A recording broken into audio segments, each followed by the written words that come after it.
weren't treated as essential witnesses. Let me say that again. The latest story is that the whole investigation is invalid because individuals who had only recently been told secondhand or thirdhand about nearly 40-year-old allegations weren't treated as essential witnesses. Never mind that they didn't actually witness anything. They didn't witness anything. So let's be clear, Madam President, these are not witnesses. These are people supposedly in possession of hearsay that they first heard 35 years after the supposed fact. What nonsense. The people whom Dr. Ford claimed were witnesses, they have spoken with the FBI. We know that because they, through their attorneys, put out public statements saying so. And what we know now is what we knew at this time a week ago. There is absolutely no corroborating evidence for these allegations. Same thing we heard a week ago. If they were, you bet we'd have heard about it, but there isn't. So notwithstanding that, Madam President, the leak of Dr. Ford's letter in violation of her privacy and against her wishes opened the floodgates. The feeding frenzy was full on. The weaponization of her letter by the left led to a torrent of other equally uncorroborated allegations. They were dumped on Judge Kavanaugh and his family. And breathlessly, the media seized on them. The more outlandish, the better. Americans were informed that Judge Kavanaugh masterminded violent drug gangs as a young teenager until that accuser walked her story back. We were informed that Judge Kavanaugh beat someone up on a boat in a Rhode Island harbor until that accuser totally recanted. We heard another tall tale of physical assault until that account was thoroughly debunked by a sitting federal judge. Oh, and yes, we were informed that juvenile jokes in his high school yearbook were actually sinister, secret references. All the Keystone cops were on the case. Keystone cops were on the case, Madam President. And Senate Democrats cheered them on. They read parts of this uncorroborated, unbelievable mudslide into the Senate record. They cited them in an official letter demanding that Judge Kavanaugh's nomination be withdrawn. Were they true? Well, of course, that was quite beside the point. Quite beside the point. So long as they were convenient. Every effort was made to ensure that the fact-free verdict of the mob and the media would win out over the actual evidence. Make sure the mob prevails. But the uncorroborated mud and the partisan noise and the physical intimidation of members here in the Senate will not have the final say around here. The Senate will have the final say. So, Madam President, we're almost at the end of the runway. The crosswinds of anger and fear and partisanship have blown strong these past weeks. They've harmed a good man and his family. They've tarnished the dignity of this institution. But all of it can end today. The time has come to vote. The Senate stands on the threshold of a golden opportunity. We have the opportunity to advance the nomination of an incredibly well-qualified and well-respected jurist to a post that demands such excellence. We have the opportunity to put Judge Brett Kavanaugh on the Supreme Court, where his distinguished service will make us and our nation proud for years to come. But we have the opportunity to do even more. Today, we can send a message to the American people that some core principles remain unfettered by the partisan passions of this moment. Facts matter. Fairness matters. The presumption of innocence is sacrosanct. The Senate has turned its back on these things before, Madam President, but never for long, and never without deep regret. This institution does not look back proudly on the era of Joseph McCarthy, nor on any of the other times when the politics of personal destruction poisoned its judgment. No, the Senate looks back on those things with shame and with a conviction that we cannot go down that road again. We know the Senate is better than this. We know the nation deserves better than this. By confirming Judge Brett Kavanaugh to the Supreme Court, this brilliant jurist will be charged with upholding the rule of law and honoring American justice. We must hold ourselves to that very same standard. We must seize the golden opportunity before us today to confirm a Supreme Court justice who will make us proud, and to reaffirm our own commitment to the justice that every single American deserves. As a reminder to our guests in the galleries, expressions of approval or disapproval are not permitted in the Senate galleries. The clerk will report the motion to invoke cloture. Cloture motion. We, the undersigned senators, in accordance with the provisions of Rule 22 of the Standing Rules of the Senate, do hereby move to bring to a close debate on the nomination of Brett M. Kavanaugh to be an Associate Justice of the Supreme Court of the United States, signed by 17 senators. Unanimous consent, the mandatory quorum call be waived. Is there an objection? Without an objection. By unanimous consent, the mandatory quorum call has been waived. The question is it the sense of the Senate that debate on the nomination of Brett M. Kavanaugh of Maryland to be an Associate Justice of the Supreme Court shall be brought to a close? The yeas and nays are mandatory under the rule. The clerk will call the roll. Mr. Alexander. Aye. Ms. Baldwin. No. Mr. Barrasso. Aye. Mr. Bennett. No.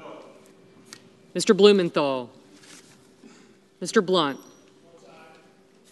Mr. Booker. Mr. Bozeman. Mr. Brown. Mr. Burr. Ms. Cantwell. Mrs. Capito. Mr. Cardin. Mr. Carper. Mr. Casey. Mr. Cassidy. Ms. Collins. Mr. Coons. Mr. Corker. Mr. Cornyn. Ms. Cortez Masto. Mr. Cotton. Mr. Crapo. Mr. Cruz. Mr. Daines. Mr. Donnelly. Ms. Duckworth. Mr. Durbin. Mr. Enzi. Mrs. Ernst. Mrs. Feinstein. Mrs. Fisher. Mr. Flake. Mr. Gardner. Mrs. Gillibrand. Mr. Graham. Mr. Grassley. Ms. Harris. Ms. Hassan. Mr. Hatch. Mr. Heinrich. Ms. Heitkamp. Mr. Heller. Ms. Hirono. Mr. Hoven. Mrs. Hyde-Smith. Mr. Inhofe. Mr. Isaacson. Mr. Johnson. Mr. Jones. Mr. Kane. Mr. Kennedy. Mr. King. Ms. Klobuchar. Mr. Kyle. Mr. Lankford. Mr. Leahy.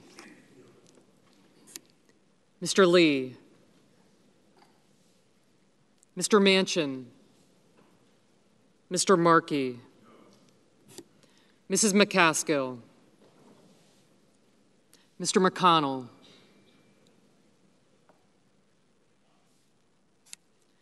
Mr. Menendez, Mr. Merkley, Mr. Moran, Ms. Murkowski,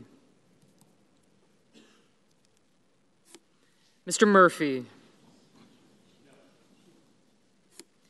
Mrs. Murray, Mr. Nelson, Mr. Paul, Mr. Perdue,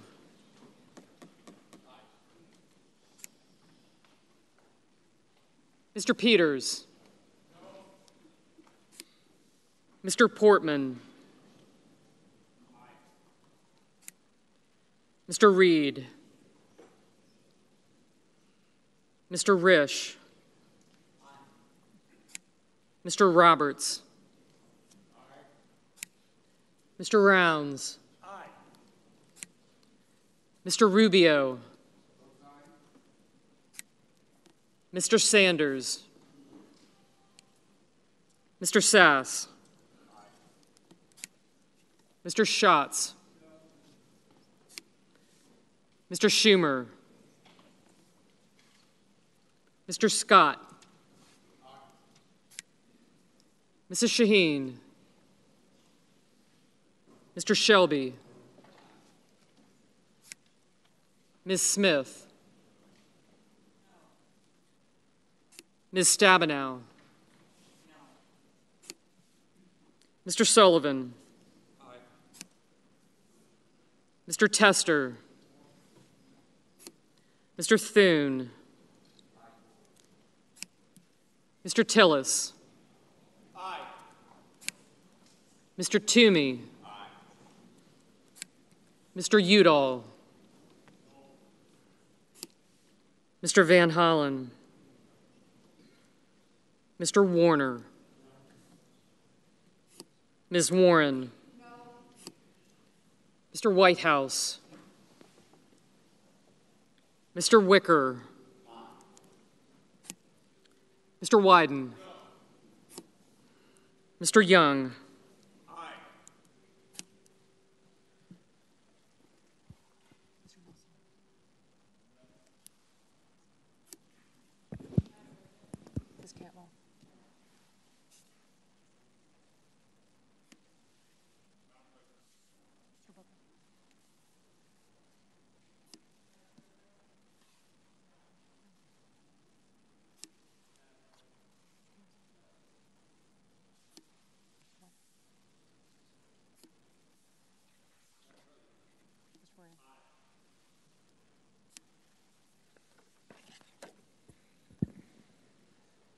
Senators voting in the affirmative: Alexander, Barrasso, Blunt, Bozeman, Burr, Capito, Cassidy, Collins, Corker, Cornyn, Cotton, Crapo, Cruz, Daines, Enzi, Ernst, Fisher, Flake, Gardner, Graham, Grassley, Hatch, Heller, Hoeven, Hyde-Smith, Inhofe, Isaacson, Kennedy, Kyle, Lankford, McConnell, Moran, Paul, Perdue, Portman, Risch, Roberts, Rounds, Rubio, Sass, Scott, Shelby, Sullivan, Thune, Tillis, Toomey, Wicker, and Young. Mr. Manchin, aye.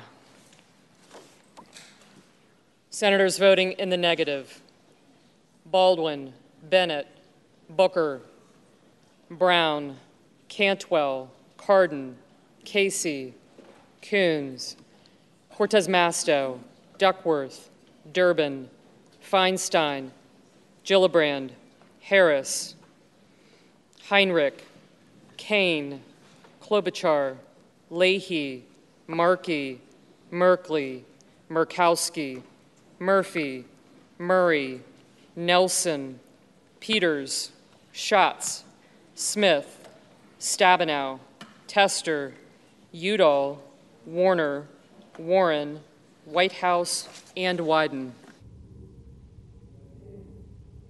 Mr. Sanders, no.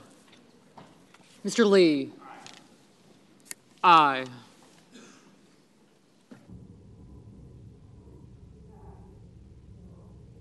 Ms. Hassan, no.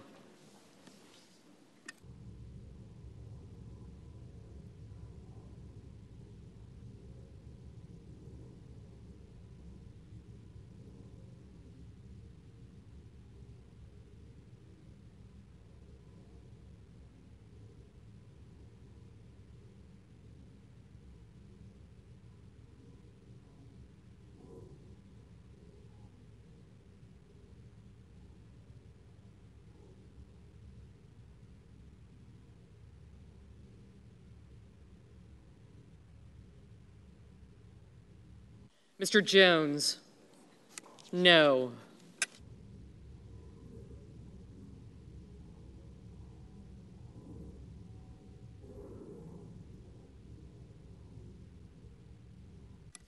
Mr. Johnson, aye.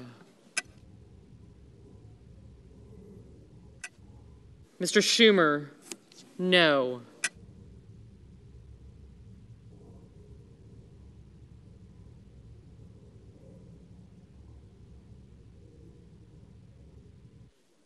Mr. Donnelly, no.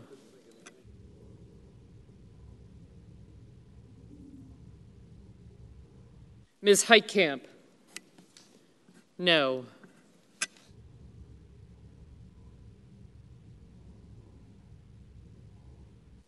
Mrs. McCaskill, no. Mr. Menendez, no.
Mr. Reed, no.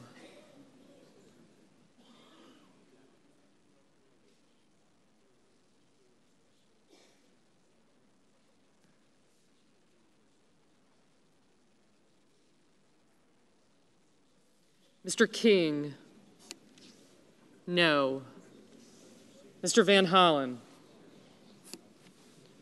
no.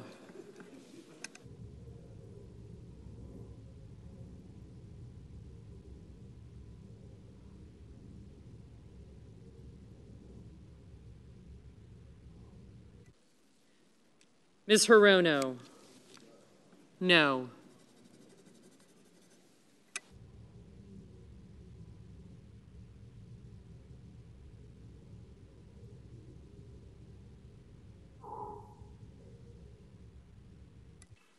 Mr. Blumenthal, no.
Mrs. Shaheen? No.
Mr. Carper?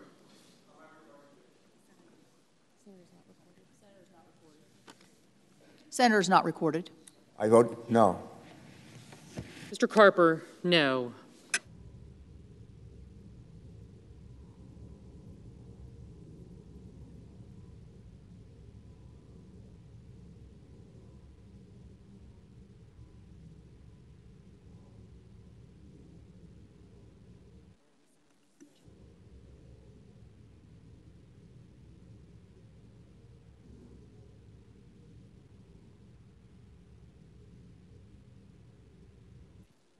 Are there any senators in the chamber who wish to change their vote?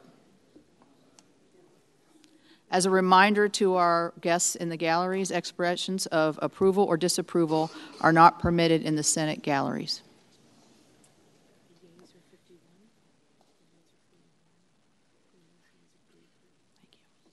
On this vote, the yeas are 51, the noes are 49. The motion is agreed to.